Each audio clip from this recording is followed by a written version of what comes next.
Kung malaki yung prostate, kailangan mo nga ba siyang paliitin? Lumalabas lagi yung tanong na 'to dahil maraming mga lalaki ang nakakita ng kanilang mga resulta ng ultrasound or CT scan, basta nagpapa-check-up sila, lumalabas na yung, prostate size nila ay above normal.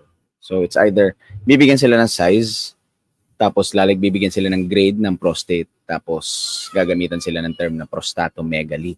Sa medicine kasi, anything na malaki, kinakabitan nung term na megaly. So, pag malaki yung atay, hepatomegaly. So, sa prostate, prostatomegaly. Ngayon, syempre, kapag hindi naiintindihan yung resulta, syempre may pangangamba na may problema yung kanilang prostate. So, ang direct na sagot sa ganito, na kung malaki ba ang prostate, kailangan bang palitin?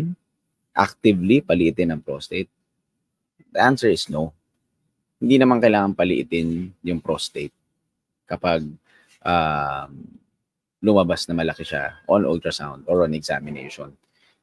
Kasi ang prostate, ang normal size niya, 14 to 20 grams ang normal size ng prostate. That happens, ang 14 to 20 grams kapag less than 30 years old yung patients. Pero syempre may variation din yung ganyan.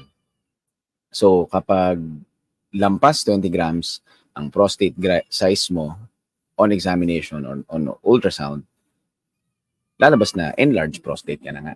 Pero, yung tanong kanina, kung malaki ba yung prostate, ibig sabihin, more than the usual, kailangan mo ba siyang palitin? Hindi. Ang laging binabantayan namin dyan, yung symptoms ng patient. It's not the size, it's the symptoms. Kahit paulit-ulit kong sabihin, paulit-ulit ko kasi rin gustong i-remind para hindi kayo kabahan, na ang prostate size is not the problem. It's always the symptoms. Merong mga pasyente na pagkalaki-laki ng prostate pero walang reklamo sa pag-ihi or walang reklamo sa pagdumi. Sa ibang patients, angat lang ng konti or hindi enlarge, merong problema. So, ang ina-address mo, yung problema. Pero kung sakali na nagpa-check up kayo, lumabas na malaki yung prostate, tapos may nararamdaman kayong sintomas, lalo na sa lower urinary tract ninyo, pwedeng i-correlate yung prostate size doon sa sintomas na nararamdaman ninyo. Pero just so you know, na kapag malaki ang prostate ninyo, hindi ibig sabihin automatic, actively na kailangan siyang palitin. Kasi baka nakita na ninyo yung video ko dito or yung mga iba kong infographics about a medication, 5-ARIs, na ginagamit namin para palitin yung prostate by 18 to 28%. Baka kasi isipin niyo, malaking prostate ko, kailangan ko uminom ng gamot na yun. Not necessarily. Kailangan nyo ng ma-evaluate ng doctor, ma-examine, makulang kayo ng proper history, magawan kayo ng physical examination para malaman kung may active intervention na gagawin. Okay? So, itong video na to, pangpawala pangamba lang sa inyo na kapag may nakita kayong resulta na enlarged prostate, hindi yun mismo yung sakit ninyo.